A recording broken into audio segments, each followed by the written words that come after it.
Every team, every topic, everywhere. This is Believe.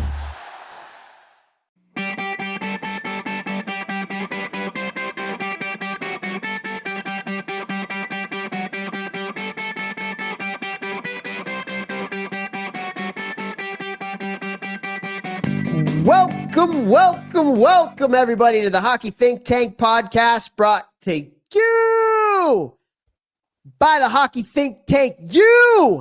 A community, a place for all passionate players, parents, and coaches to go to get a little bit of education and a little bit of inspiration regarding the greatest game on the planet. What an episode we have for you guys here today.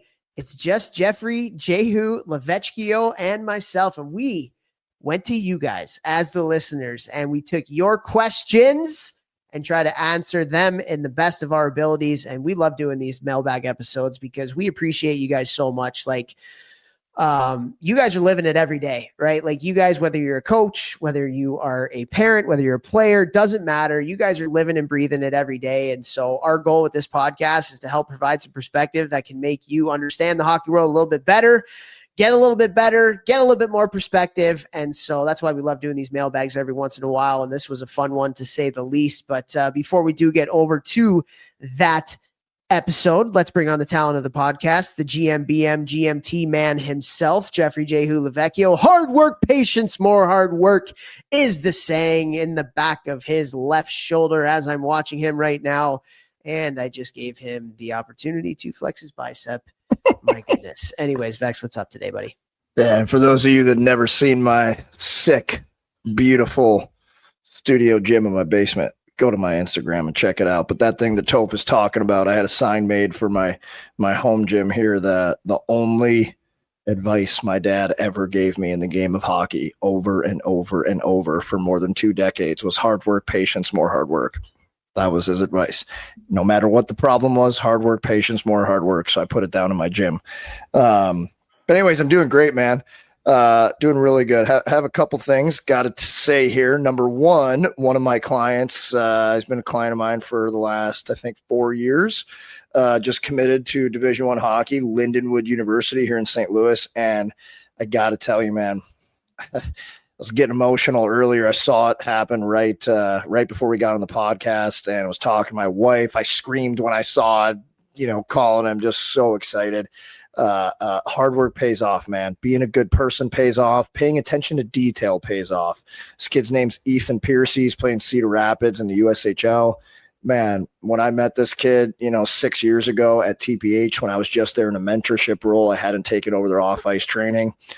And I say this to him in front of groups all the time when he pops his tarp off to say, hey, pause. This guy right here was the skinniest, smallest, weakest little human being you've ever seen when I met him. And now he is an absolute freakazoid animal, and he has earned everything he's gotten in the game. He was a 13th forward. Now he got committed as a defenseman. I'm just so proud of him. And the more stories like that kids can hear, going from one of the last guys on the team to committing to a Division I university 5-6 years later, just anything is possible.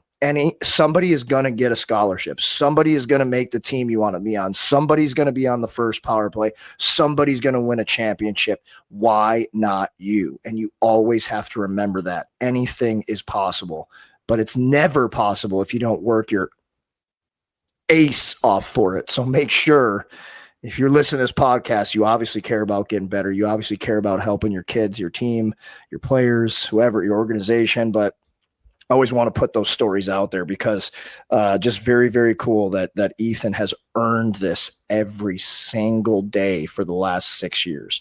Very, very proud to see it. Very cool to know a person like that. And just wanted to say congratulations to him here on air. Very cool. I actually have a story similar to that I would like to talk about, and that is Gavin Brindley. So Gavin Brindley, I had it at Michigan a few years ago and just scored his first NHL goal for the Colorado Avalanche. And it's really funny, man. So Brin's same thing. There are players, and for all the players out there, let me just give you some perspective from a coach really quick. There are kids that you get emotional about when things like this happen. And every single time it's because of who they are as a person and their work ethic. Like it has nothing to do with their talent. It has nothing to but like when these people achieve things that maybe people told them they weren't going to, or maybe they weren't the best in whatever capacity, like those are the kids that you root for. Those are the kids that, like, as a coach, you give preferential treatment to because of, like, they've earned it. You know, it's not because of anything other than they put the work in and have earned it. Like, yes, coaches have favorites. Every single one of them does. And the good coaches, it's not like it's a work thing. It's a culture thing. It's a buy-in thing. It's a character thing, you know? And so, like, be that guy. And those are the guys at the end of the day that are usually the ones that are getting the accolades, you know, and there's a lot of other ones that don't have necessarily maybe those characteristics or traits or love for the game or work ethic or whatever. Like, they might be the most talented and then they get passed by the ones that have those traits. Right. And so Gavin, you know, had him in Michigan, just an unbelievable kid, man. Unbelievable kid. And I'll never forget, he was on the draft lists that year, and we had a lot of scouts coming in to watch him and Adam and a lot of our draft picks and stuff. And his scouts were kind of like, at the beginning of the year, because he's not big. He's maybe 5'8", 5'9" type kid. And it took him a little bit of time. Like, he was getting chances at the beginning of the year, but they weren't going in. And then, you know, he kind of just took off in the second half of the year, and he's supposed to be a first round draft pick, even at 5'8", 5'9". But I was down there in Nashville. First day happens, and it's always just the first round and the first day. You had a bunch of different teams. Hey, if you're there, we're going to take you. None of them did. And so we had to wait till the second day. Columbus takes him, right? Columbus takes him, and he was so excited. He's best friends with Adam Fantilli. They were line mates the year before, and then they get drafted to the same team together. Just really, really cool. And then last year wasn't a great year, got hurt. And then gets traded at the trade deadline in a deadline move as kind of like a prospect for, going to Colorado for a more established player on trying to get into the playoffs. And so, like, tough road, man, like tough road, but knowing him, like, just the personality that he has, just the positivity that he exudes. He's on the opening day roster in Colorado, and first couple games in, pots his first NHL goal. And it's just, again, like you feel the feels when you know kind of the backstory and the background and the crap that they had to go through and the adversity that they had to walk through. And yeah, man, just really, really cool stuff. So funny that you had that, because I was thinking the exact same thing with Brins there. That's so cool. And obviously, you know, moms, dads listening, players listening, there's no guarantee of success at anything in life. But there is a guarantee of not having success if you don't go all in, if you don't push all the chips on the table, if you don't do everything you can to get better. And I will tell you what, and this is 100% a fact from working with thousands of players for almost 20 years now.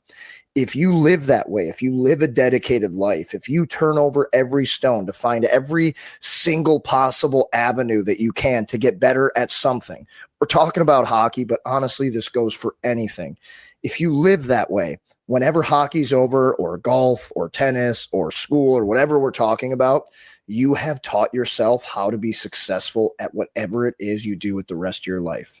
I'm telling you, like, I'm freaking telling you. I've seen it. I have so many guys who are done playing now for 10 years, 5 years, you know.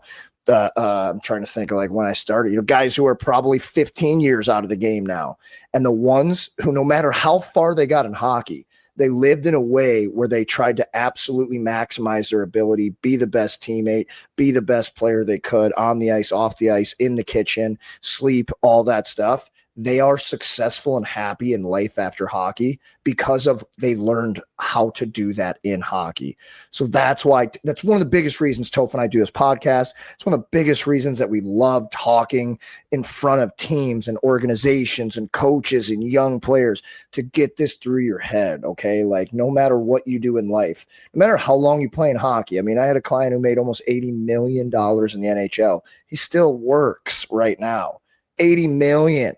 Guy doesn't have to do anything. He could just fart all day and just be chilling. Doesn't matter. He's got enough in the bank. No, he still works. He still does stuff after. And odds are most of you listening to this aren't going to make 80 million. You're going to have to work after hockey. So living this way will change your life for the rest of your life. 100%, man. 100%. And a couple themes like that in the mailbag that we have, some of the questions. And so I think we should get over to that. But before we do, we got some really, really cool people to thank. Number one, Ice Hockey Systems, our title sponsor. Guys, they do not only do things for coaches now, they have family accounts for you parents and you kids out there. And we did a huge collaboration with them on that. And holy crap, like I think this is going to change the game, to be frank and honest with you. And so you got to go to icehockeysystems.com, check out the family accounts, also check out the association platform. You can get this for every single coach in your organization on the coaches side. What do they have? They have thousands of drills, whiteboard explanations, the ability to go in and draw your drills up digitally and send them out to your players before practice, send them out to the parents, all that kind of stuff, guys. This is just an absolute value add, unbelievable company. They've been with us pretty much every step of the way. And so go to icehockeysystems.com today and check out the family accounts and check out the association platform for your hockey director. Booyah. Real quick, added bonus here. We just want to talk about Lactigo. If you're looking for Team Diskies, hit me up because I can get them for you. But want to talk about Train Heroic, unbelievable people. You guys know that's how I'm able to work with so many individual players, teams, and organizations across the world. NCAA D1, NCAA D3, USHL, NAHL, NA3, kids, down to at-home workouts for young players that are just trying to learn it and want to do fun stuff with their parents. I also have workouts for normal people. I have in-season workouts. You can join as an individual player so you have something to follow in season to get better. But Train Heroic has made that all possible for me to make a super cheap option to help more hockey players and more amazing people in this hockey world get better while training with me online, and also being able to ask me any questions anytime. I'm there for anybody who I work with online, and it's always me answering, not my coaches. So just a massive thank you to Train Heroic. Boom. There you go. Also want to thank Helios Hockey. Helios Hockey is one of the best products for hockey development in the world today. Not going to lie, in a future episode, we have one of the best players in the world who also is a Helios athlete. So a little bit of foreshadowing there. Can't wait to get this person on. But anyway, what is Helios Hockey if you haven't heard of it yet? Helios Hockey is a sensor that you put in to your shoulder pads that gives you real-time data and feedback on your play, and particularly your stride. And they have some amazing development tools for your skating, which if you want to be an elite hockey player nowadays, skating is a huge, huge part of that. And also your hustle score and your load. It's amazing. And there are a lot of great teams that are using this at the high levels of hockey. There's a lot of great individuals that are using this as well. And it's becoming so big in youth hockey. And so check out Helios Hockey. But guys, the biggest game changer in Helios is it actually syncs up with whatever camera you're using to film your practice or film your games, and you will get your shifts or you will get your reps cut up for you immediately after your session. Dude, it's worth its weight in gold just in that. So guys, game changer. That is a game changer, literally. So go to helioshockey.com today and use the coupon code ThinkTank, one word, and you will get a discount on your Pro 12-month or 24-month subscription. Also, we want to thank Crossbar. Crossbar is an end-to-end software solution that can help you to streamline the operations of your youth hockey club.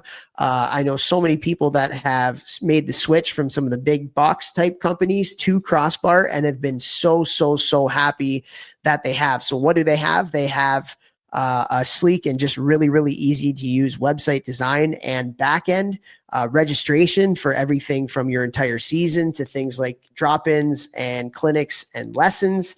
It's got a club schedule on there. It's got a 5-star communication app, financial tools and reporting, volunteer and facility management and reporting. It's literally just a one-stop shop to run your youth hockey organization. So go there today, go to crossbar.org. And particularly if you're a president or a hockey director, and check it out. Fun story for you guys. The guy who started Crossbar was doing it out of my current office at my gym now. Seriously? And then he sold it off. I found that out recently. I was like, wait, this is where Crossbar started right here? Yeah. Oh, hey. Yeah, pretty cool. That is really cool. Yeah. And last but not least, we want to thank you, all of our listeners. We love you guys so much. And we continue to grind this baby out hey, we're 7 years in almost here. We're very, very close to being 7 years in. And with that, we continue to do this, number one, because we love it. And number two, because of the feedback that you provide for us.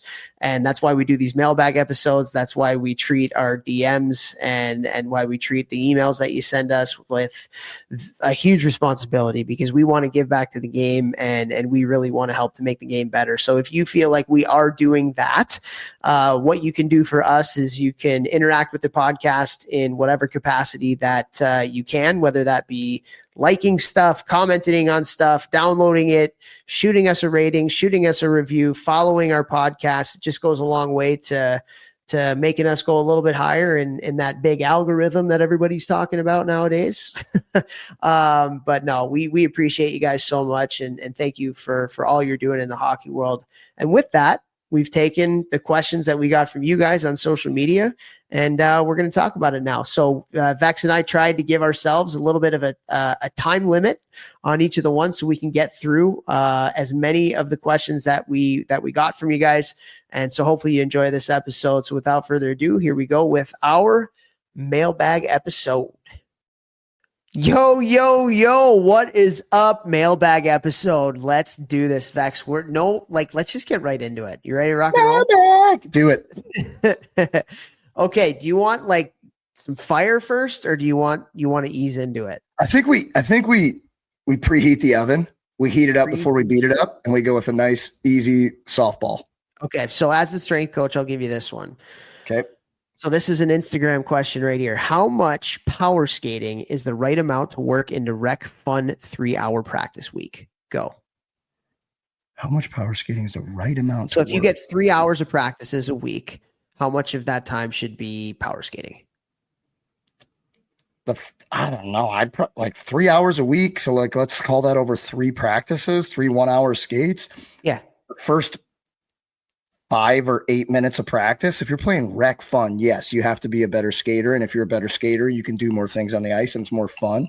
Not very fun to work on directly skating. So I'd say the first 5, 8, 10 minutes of practice each day, because I believe that repeated exposure to things, especially for younger players, is just as important, if not more important, than like a longer exposure at once. I think hitting it every time that they're on the ice, if they're getting 3 separate touches, I think that will download in their brain more. So I think that going less time will make the practice more fun, and they'll get 3 touches a week instead of just like doing it 1 time a week for a half an hour. Also, kids don't love that stuff. It's not super fun. So I think breaking it up that way would be better, and you have more fun time in practice over each practice. So I think the fun level spread out across the 3 practices would be better if there was 50 minutes of practice and 10 minutes of skating each day versus 1 30-minute allotment. Got it. I like that. I like that a lot. And also like power skating should look differently at 8 years old to 10 years old to 14 years old to 16 years old, right? Like putting in the reps, a little bit more technical type stuff as they get a little bit older, doing more races, tag, things like that. When they're younger, I think that goes a long way. So, all right. We have given ourselves a 4-minute timer. We did it. We did that one in less. All right, here we go. You're up. I'm up. All right, Toph. Oh, this comes from John 81_81. What's your view on all these kids playing low end paid to play juniors? It seems like a scam. Oh, 4 minutes on the clock and go. Oh boy, low end juniors. So I have 2 different. Here's what I will say, and I only have 4 minutes, so I got to make it quick. I never want to tell kids. So most kids are going into into college hockey at 20 years old, 21 years old. That's just the reality of what the landscape is right now. And it's hard for me, especially as someone who's 5'4", to tell somebody to give up on your dreams. Like, you don't need to play, just go to school, because you're not gonna play college hockey. I don't like that. And I think junior hockey, you and I would both probably agree that it was a great experience that kind of helped us to become who we are today. You're away from home. Like it helps you to develop as a player and a person. Now, the other thing I will say is that and I say this about everything, the who is way more important than the what. The who is way more important than the what. And so are there junior hockey programs that are pay to play where you're paying tens of thousands of dollars to do it and it's an absolute crap product? Yes, 150,000,000%. Are there some that are doing a really good job and promoting kids and helping them to get to the next level? Yes, 150%. I would say that the trend is definitely going in the skeezy direction, and there's a lot more that are trying to make a business profit out of it rather than their why being promoting players to get to the next level. And that's where, just like, if you do want to do it, you have to do your research. You have to do your research on the types of coaches that you're going to have, your living situation. I know there's even some where juniors are saying it's not pay to play, and then the kids get there and they're like, no, actually you do have to pay. And so you have to do your research and talk to people in the industry. This is where I actually think advisors could help if you get the right one, because this landscape is always changing.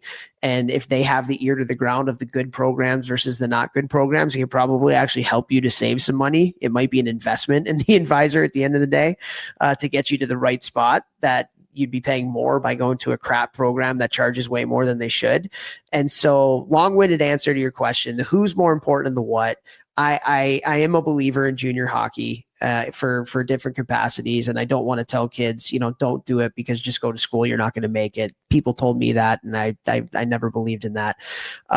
So long-winded answer to your question, is there a lot of skis in that level right now? I think there are, and it's trending more and more that way, but there's a time and a place, and there are good people in different capacities that are actually doing a good job too.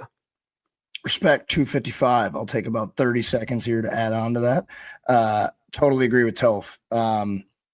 If you want to keep playing hockey, school will always be there. College will always be there. I don't think that if you're going into the lowest level of pay to play junior and a coach or somebody is telling you that you could probably play Division I hockey, NCAA, most likely not going to happen. So if that's your mindset, like, I'm doing this because I'm going to get there, probably not the right trajectory that you need to be thinking about, because the odds are heavily, heavily stacked against you. We'll never say never, but heavily, heavily stacked against you. But life experience, stepping stone, if you're young and you're playing there because there's no AAA team in your town, it's the only thing you can do. And then you jump up to the next level the next year and the next year and the next year, right? Like, those types of things could happen. But if you got the money and you want to keep playing hockey and you want to not go to school or not join the real world for another year, once hockey's over, it's never coming back. So yeah. And here's the thing. Like, if you want a real dose of reality here, like, I'll talk to the parents for a second. So pay to play junior hockey is expensive. Well, actually, in some cases, it's less expensive than midget hockey, with how bastardized midget hockey has become in some ways, with all the travel that's going on, and what you're paying at that level. But if a kid is over 18 years old, he's now an adult. Okay. And if he wants to live that dream, there's nothing wrong. Hey, you want this? Put some skin in the game. You're playing junior hockey, go get a job in the afternoons. You'll practice in the morning, get a job from 2 o'clock to 8 o'clock, 3 days a week, when you're not traveling for your games, and make them pay you back in different capacities. Or if you can pay for it too. Like, there's nothing wrong with that if you have the means to be able to do it, but there's nothing wrong also with making the kid, if that is their dream. Okay. Pony up. Love it. Okay, ready for the next one? Hype. Okay, did we get to 4 minutes? I thought that might have been maybe a little more than we four. broke 4. I stopped before 4 minutes. You took it past it, but timer guy allowed it. So okay, gotcha. All right, next question: body contact. Body contact for girls hockey, 16, 19, AAA, and NCAA hockey. Should it be allowed? I honestly goes back to our half shield question a little bit. Yeah, I mean, honestly, I don't know. I'm the wrong guy to ask about that. I've trained a bunch of women hockey players. I train a bunch of girls AAA players right now. I train them for the current rules that exist within the game. I don't watch the game enough. I don't have skin in the game other than the girls that I train to even have an informed opinion on this. I have no idea, so I will completely defer to you, and I've only taken up 30 seconds. Go. Dude, if you watch like high level girls hockey, it's physical. Yeah, but he means like all out, like allowing checking. No, I'm I guessing, know. like running I people know. over. I also don't. I don't want to answer this question because I've actually asked a lot of women's hockey players this question. What do they say? You get varying answers. You get varying answers. Probably to the it. more Most, physically dominant would say but yes. I think a lot of them that I talk to is they're like we kind of do already. You know, like it's not. It's kind of like a weird question. Like the higher the level, it gets more physical, you know? And so I love like they're competitive. The games are fast. The games are fun. Like it's awesome. So like if you people should go watch, if you have like an NCAA Division I school near you, like go watch a women's game.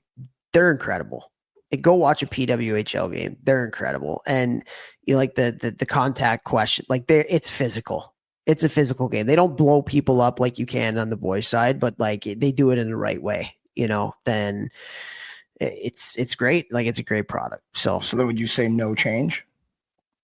Yeah, I think I think it's physical, but again, like ask the women, not us. yeah. I mean, honestly, I would say ask the players in the league if they want it or don't want it, and then I'd say if they all want it, then I think that's what it should be. You know, like they're the ones playing the game. 2 minutes. Absolutely. We answered that one in. Booyah! Timer Okay, guy. I got a deeper one for you now. Hit me. I got a deeper one for you. True or false? True or false? 5 years from now, our sport will be better than it is today, and why? True. If the Hockey Think Tank podcast is the biggest podcast in the world for hockey. True. If not, probably, unfortunately, I think I'm going to lead towards false. I don't like the trends that we're seeing. I make money in the game of hockey, right? And I'm not going to tell people what they can and can't charge, but like things that I've seen trending in the game, like the unnecessary mandatory charges, like we talked about on a recent podcast, parents having to pay to watch their kid play in a tournament, paying to park at the rink. Obviously the cost of equipment is egregious. I don't know. I think hockey is so cost prohibitive. It's so cost prohibitive. And with the way the world is right now and where it seems to be trending, I just don't see the prices going down for anything we use to play the game. Ice, teams, travel, equipment. I don't see any of those prices going down. So I think we're literally pricing people out. And I think that starts the little pebble at the top of the mountain that's going to roll down the hill, and it's going to turn into a massive snowball and run over the Roadrunner and the Wile E. Coyote. I think that's what's happening. So unfortunately, I think 5 years from now, the game will be in a worse place. Deep, man. That was unfortunately there's a lot of part of me that agrees with you. Here's what I'm going to say though, because I am an optimist by nature. Nobody does selling better than Shopify. Shopify is the home of the #1 checkout on the planet. And the not-so-secret secret, with Shop Pay that boosts conversions up to 50%, meaning way less carts go abandoned and way more sales going through. So if you're into growing your business, your commerce platform better be ready to sell wherever your customers are scrolling or strolling. On the web, in your store, in their feed, and everywhere in between. Businesses that sell more, sell on Shopify. Upgrade your business and get the same checkout that Skims uses. Sign up for your $1 per month trial period for 3 months at shopify.com/Westwood1, all lowercase. Go to shopify.com/Westwood1 to upgrade your selling today. Shopify.com/Westwood1. The secret is out. With millions of younger-looking customers across the country, Plexiderm is one of the most highly sought-after products on the market. It visibly shrinks under eye bags and smooths out crow's feet in minutes, and the effects last up to 10 hours. Influencers love it, Magazines feature it, and people just can't get enough of it. As a matter of fact, Elle Magazine gave it an Editor's Choice Award as Best Instant Wrinkle Filler for 2025. In as little as 10 minutes, Plexiderm reduces the appearance of fine lines, wrinkles, and those dreaded under-eye bags. So yes, you can look years younger in minutes, and the effects last for hours. No surgery, no gimmicks, just results. The best news, you can try Plexiderm for only $14.95. Plus, get free shipping. Don't wait. Order Plexiderm today. Visit plexiderm.com/special. That's plexiderm.com/special. Paid for by Sheer Science. I've said this a lot. There's so many good people in the game. Why is it so broken? There's so many good people in this game. Why is it so broken? And I think money is a big part of that. But I think the biggest part of that is silos. The biggest part of that is silos. And rather than us being collaborative about making the game better, we live in this competition type world where everybody cares only about my hockey rankings and how to step over somebody else to make your program better or to, get your kid to the next level. And so I will preface, because I think you're right. I actually do think you're right. Like, I think we're going in a bad direction, and there needs to be a course correction. And for me, the only way that is going to happen is by people working together to create solutions to the problems that we see. And so, in a hopeful note, I was a part of a conversation a couple weeks ago where a ton of different key stakeholders in the state of Minnesota got together for a big meeting. And so we're talking about the Minnesota Wild. We're talking about their USA Hockey affiliate, Minnesota Hockey. We're talking about the commissioner of the USHL. We're talking about college coaches in Minnesota. We're talking about high school hockey coaches. We're talking about youth. And I was a fly on the wall in that conversation too. I was in over Zoom, and it was the key stakeholders in Minnesota hockey talking about how they can make it better for everybody. And that happens nowhere. Everywhere else is, again, that competition model. I will step over you to make sure that my kid, my organization, whatever, can be number one. And there's this elitism that comes with that is completely counter to what our sport is about. And so the optimist in me is saying that leadership in this game, if we can get people together to work together to start to try to find solutions that will benefit the greater good of your area, because there's not like a one size fits all, right? For everywhere. The solutions in Illinois are going to be different than the solutions in Missouri. They're going to be different than the solutions in Minnesota or Toronto or Vancouver or whatever. Just every landscape is very different. But if the key stakeholders in these areas can get together and get in a room and talk about what the problems are and talk about what the solutions are and how we can work together to find those solutions and actually implement some things that can help to fix things, that's the only way that our sport is going to course correct and go in the direction that we want it to go in. Now, are people going to be, and like some people like think of USA Hockey, like USA Hockey should be the one to step in. But like the reality is that they've tried in a lot of different areas. Now, does USA Hockey always get things right? No, especially at the affiliate level. So like the AHIs of the world, which I'm on, or the Missouri Hockeys, or each different region has their own kind of like affiliate. And there's a lot of problems, I think, in how those are kind of structured and governed, and they don't always play nice in the sand with the greater good of the area. But I do know a lot of really good people on those boards who try to do things to make the game better and then get sued by people with business interests or whatever it may be. And so the solutions are going to come from key stakeholders getting together and looking at the greater good of that area rather than my program. And is that going to happen? I hope so. I do. I really hope so, because the game's getting less accessible, like you said, to people based on cost and a lot of other factors. Kids are leaving the game at faster and faster rates because we're narrowing the talent pyramid way too early. And I don't think those are good things for our game. So while I am an optimist by nature, I'm also a realist, and I can see where the solutions can come from. I don't know if people will want to do it. Does that make sense? 100%, man. 100%. And when you were talking about the Minnesota meeting, all I can think about is like a mafia movie. Yeah. I'm from the Minnesota Wild. But I'm dude, here it to was represent so-and-so. it was unbelievable to watch them have conversations about how to make the whole of Minnesota hockey better. Pretty cool, man. Pretty cool. Minnesota. People working together, and hey, last year, Minnesota, 17 NHL draft picks. Michigan and Massachusetts, who used to be on par, had 5 total combined. Go! One had 2 and one had 3. I can't remember which was which, but Okay. there's a way of doing All right. things. Well, Work pick it together. back up here. Let's go in a different direction here. Okay. What do you got? I don't know if it's you or me, but I got one here. Yep, you got it. This one comes from Kevin Way. Great man. Always responding on Twitter.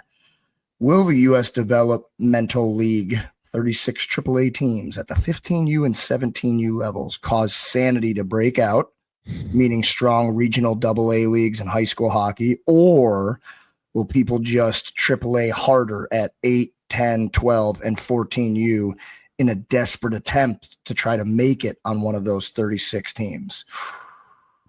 Okay. Oh, man. All right. So here's what I will say to this. A lot of what USA Hockey, so just bigger picture for everybody that doesn't kind of know what's going on.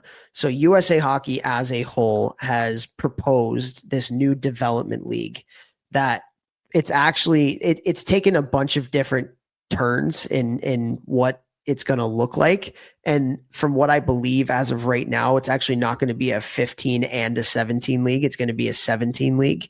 And there's only so many kids that you can have on a U17 team that are 15 or 16 years old. And so I don't think it's going to be 2 teams. I think it's going to be 1. It used to be 2. So this gets to the crux of what I'm going to say in a second, but they're proposing this league where they're going to pick probably 30 to 40 tier 1 organizations that they are going to pick in hopefully some objective way on, and it's looking like it's going to be very objective. So I shouldn't say hopefully, it will be an objective way, of the organizations that kind of develop the best players, and they will form a league for those organizations to, some people are calling it quadruple A, but tier 1 needs a course correction, just like we talked about hockey in general. Tier 1 needs a course correction. It's not serving the kids right now in the way that it's being delivered, by how young it's gotten, by how crazy the travel has gotten, by how expensive it's gotten. And so this is USA Hockey's attempt at curbing that. I don't want to talk much more about it because there already have been changes from version 1 when they proposed this in the winter at the USA Hockey winter meetings to where we are today in October. And so I think it would be, Kevin, I'm sorry, because I don't want to not answer the question, but I don't think it's a fair question to answer right now because we don't have all the answers of what this is going to look like. And so there are things that I've heard and have, I've talked to some of the guys at USA Hockey about it. There are some things that as of right now, if it went through, I vehemently disagree with, to the point where I do not want it to get through. And there are things that I think are actually really good ideas of how it can help tier 1 hockey as well. And so if I get into that right now, I don't think it's fair because so many things have changed already. And so if I say, X, Y, and Z is absolute BS and I don't want it to happen because of that, it might change. And there already have been a few changes that I've liked. Particularly what I talked about in between it being they were going to have 2 teams out of 15 and a 17. And from what I'm hearing now, it's just a 17 team, which I think would be the right thing to do.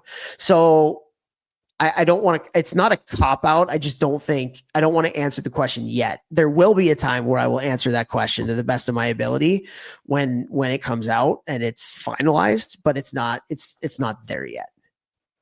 Makes total sense to me. Toph knows way more about this, but I think just at face value, I think it could go either way. And I think that it kind of goes back to the last question. If leadership gets together like they did in Minnesota, the Dons, the Mafia, I think that if they do that everywhere, then it could lead to stronger, more and to be fair, hockey. And to be fair to USA Hockey, they created a tier 1 committee. They've had a bunch of different meetings and they've brought constituents in to kind of bat this around and come up with ideas and all of that to try to change, what the tier 1 structure potentially looks like, at least at the older ages. And so, I will answer this question at some point and I will have very strong opinions. 5 seconds. So, but just not today at some Not point. today. Kevin's not here. Kevin! Oh my God. I love it. Okay. My turn. Hey, Okay. You ready for this one? hit me. All right. I'd love to get your guys' takes on the My Hockey rankings dropping a few weeks ago and tons of clubs using that as a way to brag about their placement after playing 5 to 10 games. Ha ha. I think you're absolute nerds. If you haven't listened to the My Hockey Rankings founder, algorithm creator, Toph and I had been bagging on his thing for years. We had him on the pod and he said, "Oh, it's been bastardized." He told us what it was for, how it was meant to be used. We thought it was genius. We found out we actually love Mr. My Hockey Rankings, but just I don't love how it's used and the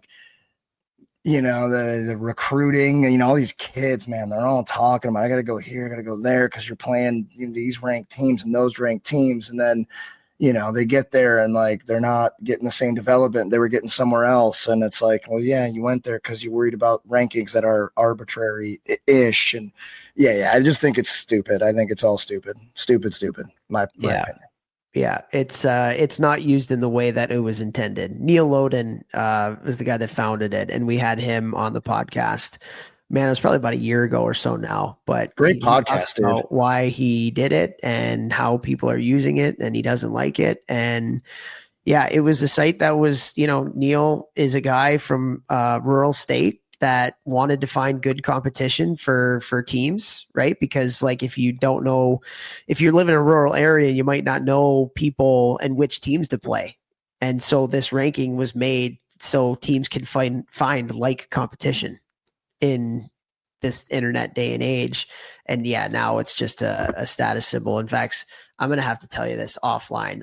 I was sworn to secrecy, but it was actually this past weekend. I was told a story about a way that an organization uses My Hockey Rankings and it'll make you puke. Oh my God. I cannot wait for the A team. very quote unquote reputable tier 1 organization. And I say quote unquote because I would knowing this story, I would never ever put my kid in this organization. I was sworn to secrecy by the person not to say the story out publicly. Sworn to secrecy, but he's my cousin, so he tells me everything. No, but I can't wait to hear it. Yeah. And maybe someday we'll be able to say it publicly, but yeah, man, it's just funny. And every year I didn't do it this year because I was traveling and I just kind of missed it. But every year I put out a happy Wednesday, My Hockey Rankings Day, the first time that there's actually rankings because they wait however many weeks so that it's statistically significant. And already I'm getting stuff from people and it's just hilarious. Yeah. It's so stupid. Absolutely hilarious. Okay. Next question. Have one for you, either a mailbag or short shifts. I have a fairly offensive defenseman who has speed. His coach wants him to play stay at home and first pass. He's trying to play in college. As a scout, would you say it's more important to showcase your strong traits or play lockdown D and first pass? Just curious what stands out for scouts. Thanks again for all your good work and all the best to you and your fam. That's a great question. Does not say how old, but I'm assuming this is a little bit older. Let's say midget hockey. Man, I gotta say, if you're playing higher level hockey, let's say midgets or above, it's gonna be more about winning and midgets getting scouted and things like that. Your coach is probably going to play you based on you executing the role that he has put you in at the moment. That does not mean that you turn into a robot and all you care about is first pass. I mean, first of all, first pass is probably the most important thing for any defenseman, whether you're skilled or not, a skilled D-man or a stay-at-home D-man, if that's even a thing anymore. Don't really know if it is, but you could just say maybe more defensive defenseman. But I'd say whatever role you're being put in, you have to execute that role how your coach wants you to execute it to be able to get more rope. I would also say that like you should constantly always be working on your skills to level them up. So even if right now you're kind of pigeonholed as a defensive defenseman, that doesn't mean that as you get more competent and confident in your skill set that you can't use it in games, even if you are the sixth defenseman. If you start to get competent and confident at whatever skill that you could then use on that shift, use it. And if you're able to do it, you do it. And then maybe now you're not just a stay-at-home D-man anymore. Topher, Cool. good. So my opinions on some of these things have changed. I shouldn't say changed, but it maybe been more solidified. I don't think before junior hockey there should be anything as far as you are a stay-at-home defenseman or you are an offensive defenseman. I think every kid needs to be everything. Yes. You have to learn how to play offensively, and you have to learn how to defend. You have to learn how to make a first pass. Like making a good first pass is not just something a defensive shutdown defenseman does. Making a good first pass is something that really good offensive defensemen do too.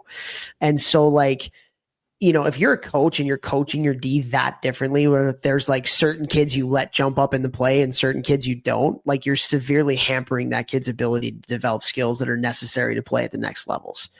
You know, and if you're an offensive if you're a coach and you have an offensive defenseman, but you don't teach them how to defend and to close quick and how to gap and how to angle and how to care about defensive and make a good first pass, all the things you would do for a quote unquote defensive defenseman, you are severely handicapping that kid as well. And so when you think about it, like us as coaches, one of our most important jobs is developing versatile players.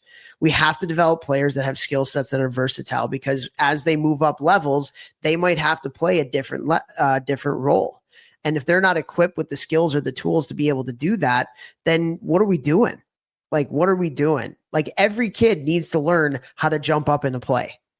Every kid needs to learn how to move in the offensive zone, not just stand at the defensive blue line. That's how the game is played nowadays.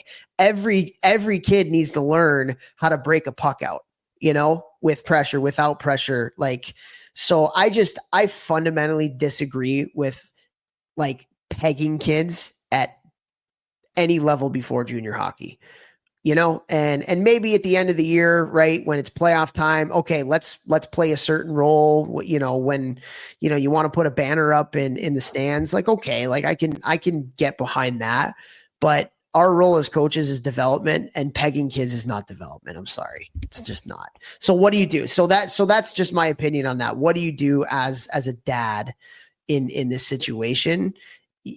The kid's coach is your kid's coach, right? And so like you have to respect the authority. What I would tell your kid is that work your ass off and try to earn a different role. Like if you feel like you want to play a different role, then you got to earn the trust of that coach to be able to do it.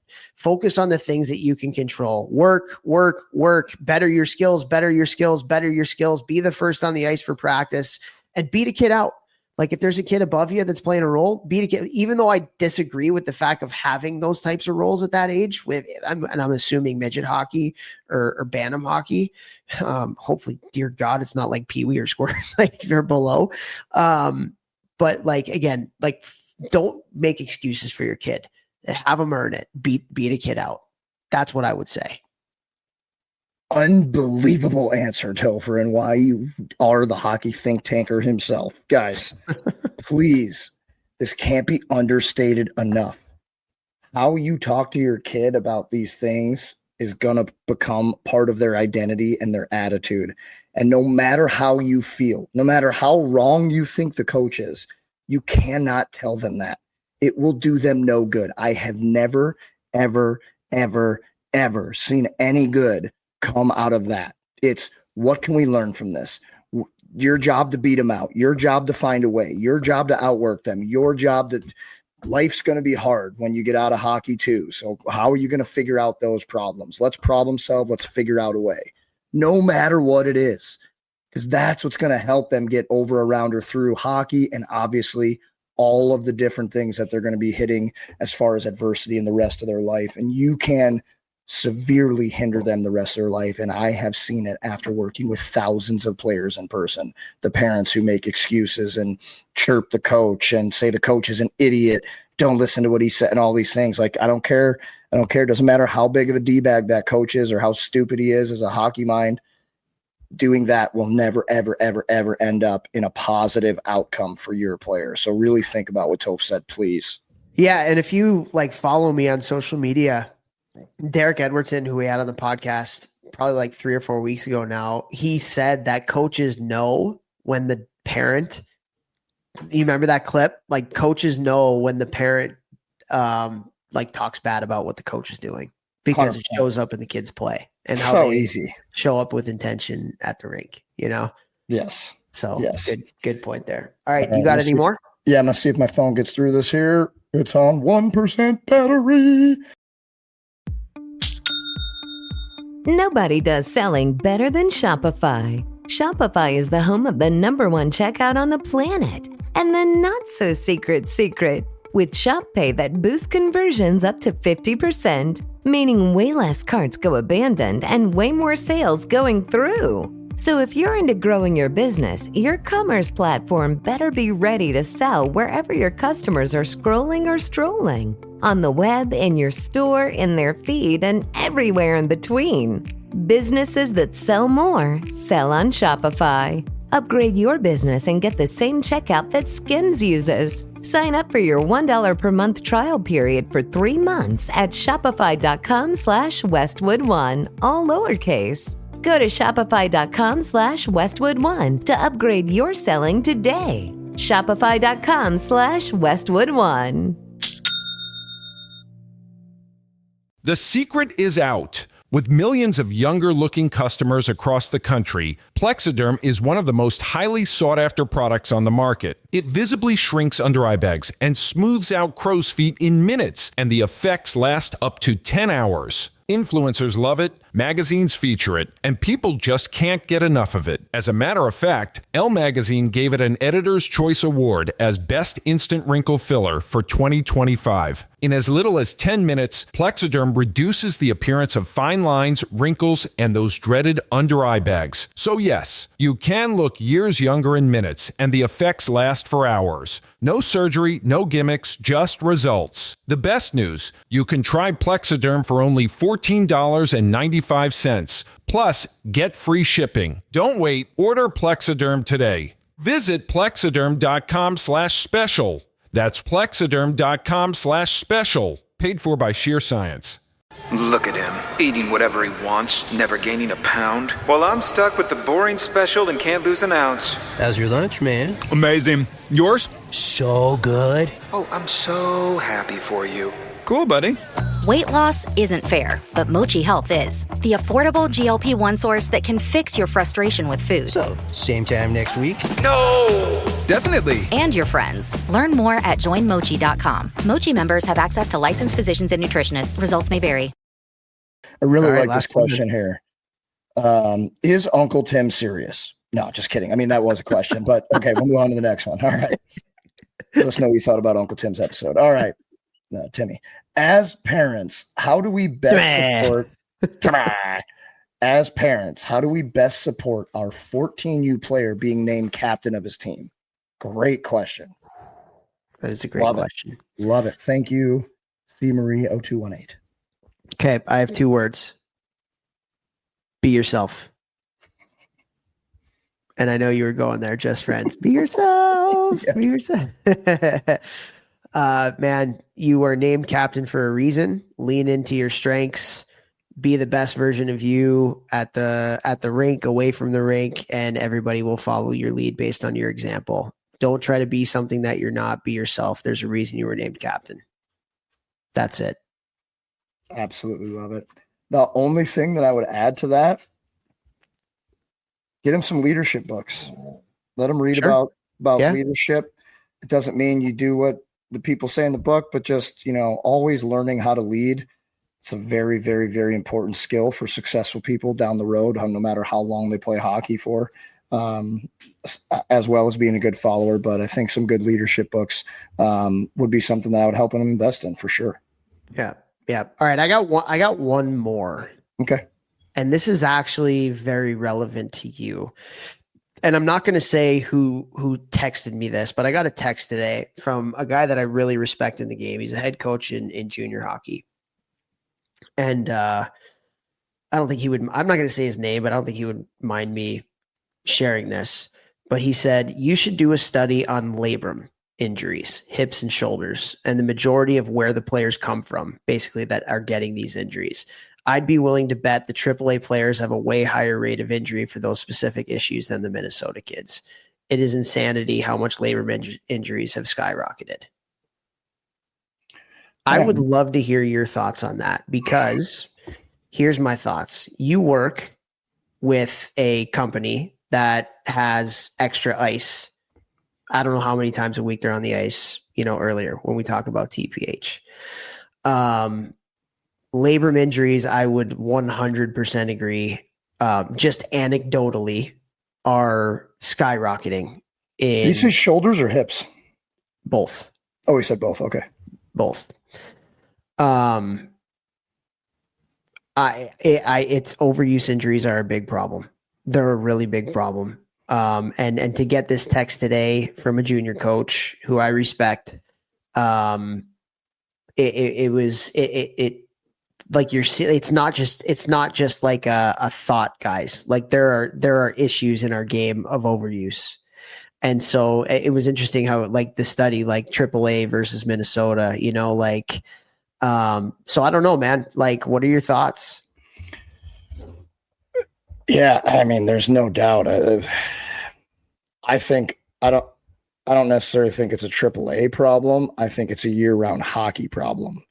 I think that is one of the biggest. And you talk to some pros, and like there's some pro guys who like love being on the ice most of the year. But the difference is when they're out there like a month after the season ends, like they're not practicing at 100%. They're like Kucherov standing on the wall and literally taking rim passes for an hour. It's not like a ton of skating. Like he literally does. It takes rim passes for an hour straight. All different types of rims, backhand, forehand, body, like making a pass after it. Like I've heard from so many so many people that have been on the ice with him. Like that's what he does. So I think like a lot of I don't want to overgeneralize, but like my gyms are in rinks. And so like I see what's going on the ice, and there's like guys running summer skill skates that look like regular practice. And year-round hockey is just so hard on kids' bodies. I don't know, man. I think it's the year-round thing. I don't necessarily think it's AAA or anything like that. I think it's that kids don't get a break. I do think that, well, maybe the AAA is the amount of games that they're playing per season. I think it's insane. You got amount of games per season with AAA, and then you got spring league, and a lot of teams make kids play the spring league or else they're not going to make the team next year. So now they're playing in the season, then they're playing in the spring, and then, I got to go to a bunch of summer tournaments because I got to get scouted, which is not true, which was another question we have. Do kids need to play summer and spring hockey? And the answer is no, they don't absolutely have to. Like, do they especially at the younger ages, like all ages, like we're going to be a better athlete. I don't know. This is a tough one. I'd have to have hard data because I don't want to make a statement based off of intuition and like what I've noticed in trends without having like actual data. But I mean, it seems like, yes, there are way more injuries, but also devil's advocate, the game's way faster. The game's way, way faster now than it was 20 years ago. Guys are way stronger. They're way faster. They're better athletes. Training, nutrition, supplementation, recovery. So then why are there more injuries? Well, I don't know, like your technology. I wonder how technology has to do with it. Skates used to have some malleability, some pliability to them. Now they're extremely, extremely stiff. So if you make that boot stiffer, I love you, honey. My wife's going to sleep.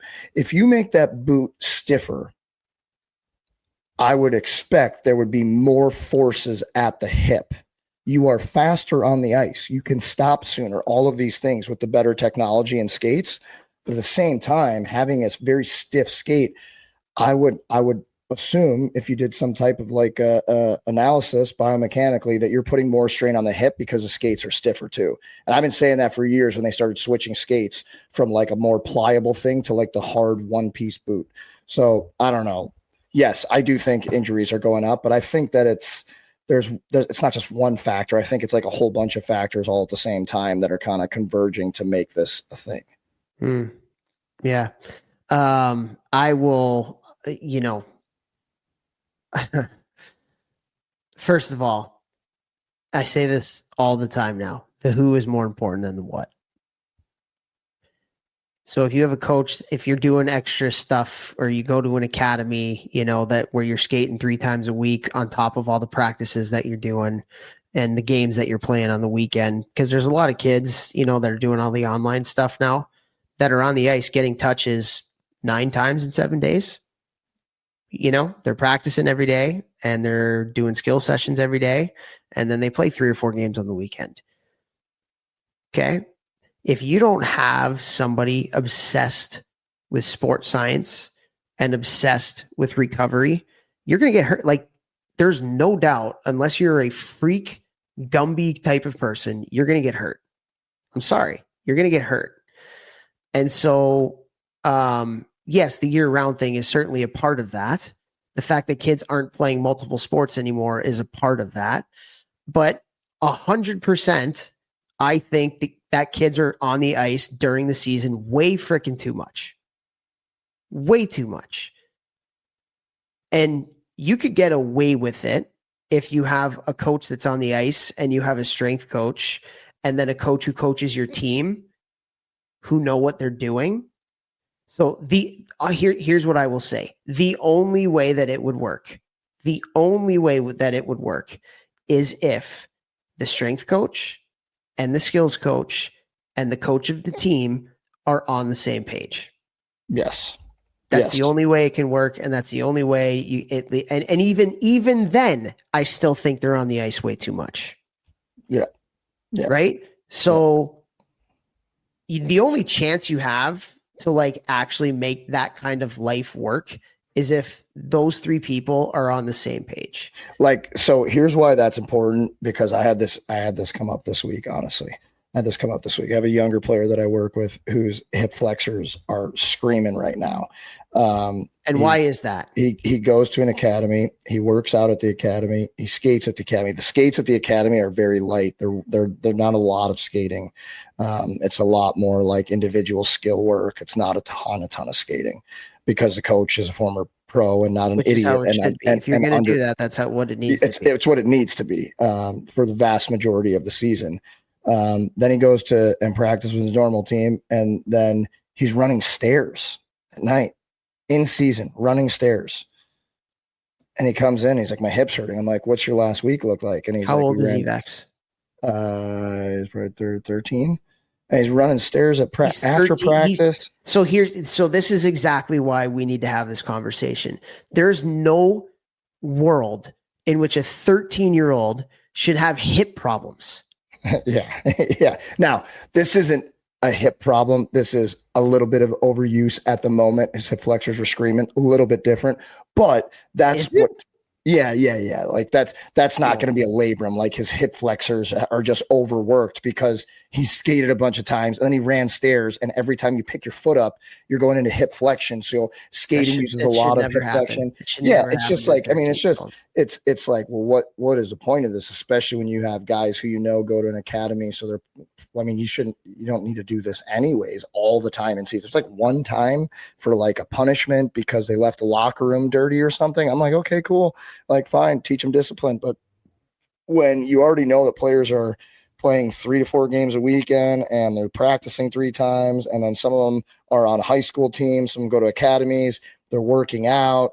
It's just like, I mean, enough's enough. Like, more is not better. Better is better. More is not better. Better is better. Right. And you can add more if it's done in a smart way. But like, we had Mike Boyle on years ago, the first time he ever came on. And I said this in a post today. I actually posted about this today, kind of a little bit on my Instagram, and it's fill up the empty buckets in season. You got to fill up the empty buckets. You can't just hammer. Sooner or later, the hammer's going to go through the freaking wall. I mean, you got to attack like your daily, weekly, and monthly energy expenditures with your player so that he's not being idiot and keeps filling up the same bucket over and over and over and over and over again.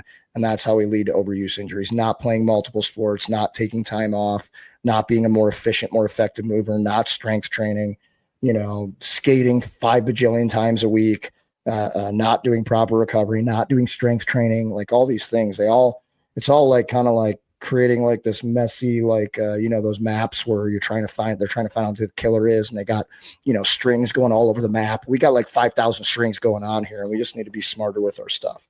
More is not better. Better is better. Mm-hmm.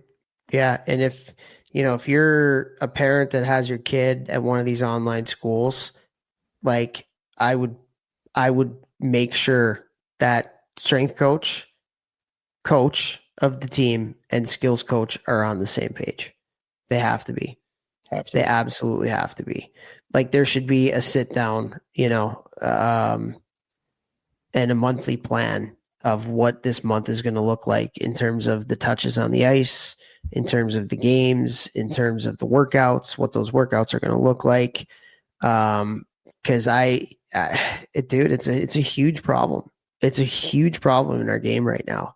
And the fact that I'm getting, a text from somebody at a high level of hockey being like, man, all these injuries that are going on, like it's a cautionary tale to like all the coaches out there and all the parents out there that are supporting your kids and what they're doing.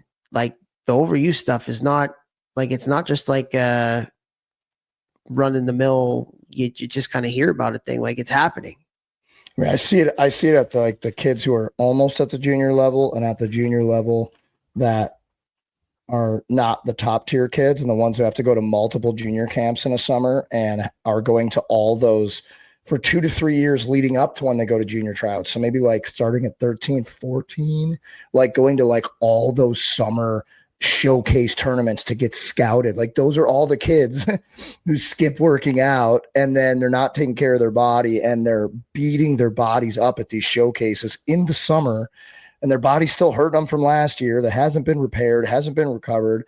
And then they just keep digging their body into a deeper and deeper and a deeper hole. And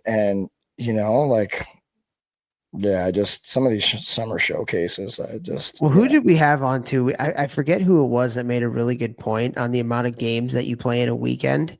And if you play like 5 games or whatever, which is what a lot of kids are doing, or playing multiple games in a day, how it's just like really bad for development and execution because like you're so tired when you're playing, and like it's not good for you, Yeah. And so, yeah, man, when I got that text, it honestly like made me sad because like you hear about different things and that it's kind of going on. Like we haven't, again, like he's like, you should do a study on this, but like there's a team at a high level hockey, where a coach is like, dude, like this is bad. Yeah. This is real life, and this is kids we're talking about. These are kids that we're talking about that have to not play the game because of all this stuff. Yeah. A moment of levity. I bet all those kids played full ice at 8. their little hip flexors got overworked. Just joking. Oh, I love it. Timmy. Oh, all right. I think we're good. I think we're done. I think we're good. Yeah. Yeah. I kind of ended on a downer though. Like that, but that like really kind of that when I got that text, I was like, man, like this is really not good. Let's do like a fun one. Let's see. You want to do a fun one? My phone's dead. All right, I'm going to make one up on the spot. Ready? Okay. Is it true that if you don't use it, you lose it? 100%. As someone who has now been retired for, what is this, year 8? 8? Yeah. If you don't use it, guys, you lose it. Moms and dads, looking at you. Get using it. All right? Kids, use it. Don't lose it. Get better at it. Shoot it, kaboot it, and then share the show. Oh, God, I love it. All right. Happy mailbag, everybody. Hopefully you guys enjoyed this one. Have a great week. We love you.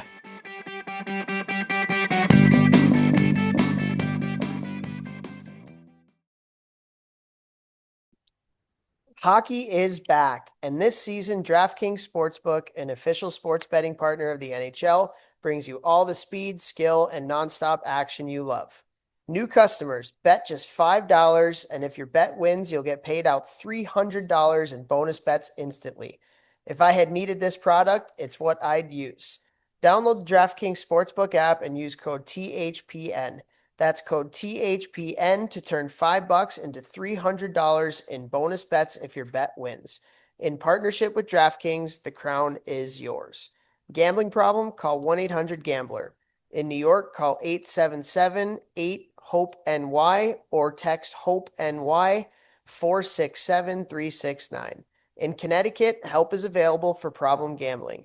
Call 888-789-7777 or visit ccpg.org. Please play responsibly. On behalf of Boot Hill Casino and Resort in Kansas, pass-through of per-wager tax may apply in Illinois. 21 plus age and eligibility varies by jurisdiction. Void in Ontario. Restrictions apply. Bet must win to receive bonus bets which expire in 7 days. Minimum odds required. For additional terms and responsible gaming resources, see dkng.co/audio. Limited time offer. Copyright NHL 2025. All rights reserved. If you like the show, please take a moment to rate, review, and subscribe. It really does help the show to grow. Thank you for listening.